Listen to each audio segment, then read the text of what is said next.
Right. by a sudden, chilling silence. Mm. And today, we're doing a deep dive into a case where the entire investigation hinges not on a shout, but on a single, terrified whisper. And that whisper really does set the stage for everything that follows. The source material you sent over, she called 911, then vanished forever. It's just a masterclass in contradiction. Right. So our mission here is to really methodically break down the bizarre, incredibly compressed timeline and all the conflicting evidence that makes this case from Ohio. Well, one of the most baffling and totally unsolved disappearances we've ever looked at. Let's jump right into that timeline then. It all starts at 2:17 a.m. in Ohio. A woman calls 911. But the key detail, the thing that changes everything, is that she isn't speaking. No. She's whispering. She's whispering, which immediately tells you the threat is not just close, it's right there. It creates this almost unbearable tension for anyone listening to that call. The source material gives us the direct quote, the line that defines this whole event. She whispers to the operator, "He's inside my house. I can hear him breathing." I can hear him breathing. That is so specific. It's not just panic, it's focused terror. Yeah, absolutely. Okay, so let's unpack this first part, what we're calling the race against silence. The 911 operator does exactly what they're trained to do.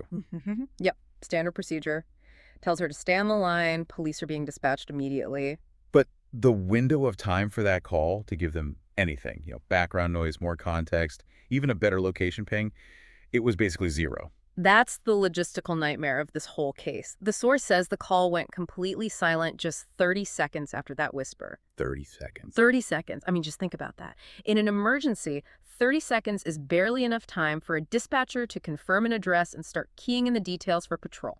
So what does that tiny time frame, that 30-second window, tell you as an investigator? Why is that so significant? Well, it limits everything. First, your standard 911 systems, they need a continuous connection to really nail down a location, especially from a cell phone. 30 seconds isn't enough for that.